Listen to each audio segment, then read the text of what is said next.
Sir నమస్తే sir. ఎవరు? Sir కార్యకర్తను సార్ నేను.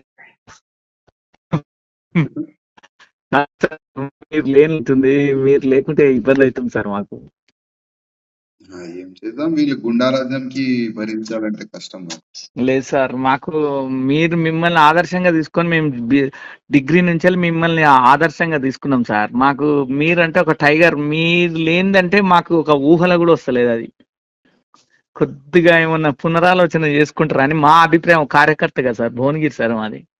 ఇప్పుడు కార్యకర్తలు మనోభావాలకి నేను వాళ్ళు ముందు పెట్టినాను. కార్యకర్తలకి అన్యాయం చేయకండి. అవును ఇవాళ ఎంతో మంది కార్యకర్తలు కష్టపడి బీజేపీని ఇక్కడ వరకు తీసుకొని వచ్చినారు. అవును సార్. ఇప్పుడు మనం అయితే ఏం చేయాలి, ఇది చేసినాం. ఇప్పుడు కేంద్రం ఏం చేస్తుంది చూద్దాం తమ్ముడా. కానీ మీ అసలు మీరు ఏమన్నారు కానీ మీ చేతిలో ఈ అధ్యక్ష పదవి ఉంటే వేరే తీరుండు సార్.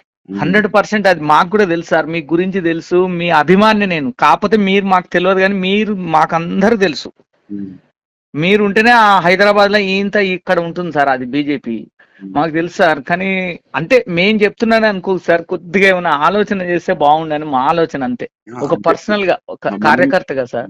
మనము లెటర్ రాసినాం కదా, కేంద్రం ఏం చెప్తుంది దీనిపైన చూసి మనం ప్లాన్ చేద్దాం ముందు. కానీ ఏదైనా కావాలి సార్. మీరు లేనిది బీజేపీ కష్టం సార్. మీరేమనండి, మిమ్మల్ని మేము ఆదర్శంగా తీసుకుంటున్నాం సార్. ఇప్పుడు వీళ్ళు అదే అనుకుంటున్నారు కదా, బీజేపీని సర్వనాశనం చేయాలని ఆ ఇద్దరు ముగ్గురు ఆలోచన పెట్టుకున్నారు. కానీ తప్పు చేస్తారు సార్ వాళ్ళు. ఏదన్నానండి, వాళ్ళ నిర్ణయం ఏందో అర్థమైతలేదు. కానీ మీలాంటి వాళ్ళు ఓడడం చాలా తప్పది. చాలా అంటే ఒక బ్లండర్ మిస్టేక్.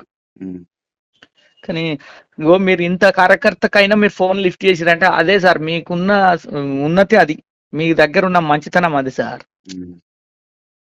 సార్ మేము భువనగిరి సార్. మీరంటే మాకు ఇష్టం సార్. మీ స్టేట్ అన్ని మాకు మీరంటే ఇక ఇంట్లో అంత అది అన్నట్టు మాకు. మా ఫ్యామిలీ మొత్తానికి రాజాసింగ్ అంటే సాల్ బ్రాండ్. మంచిదమ్మా. కానీ లక్షల మంది ఉన్నారు సార్ నాలాంటి వాళ్ళు. అది మీకు తెలియదు. కాకపోతే కొన్ని విషయాలు తెలివాయి. కానీ దేవుని దేవాల మళ్ళీ మీరు రావాలి, మీరు ఉండాలి. మాకు మీరు ఉంటే చాలు సార్. మాకు మేము ఇంత కష్టపడి 30 ఏళ్ళ నుంచి సార్ మేము మా ఆర్ఎస్ కాలేజ్ ప్రెసిడెంట్ నుంచి ఏబీపీ ప్రెసిడెంట్ మీ లెక్క మేము.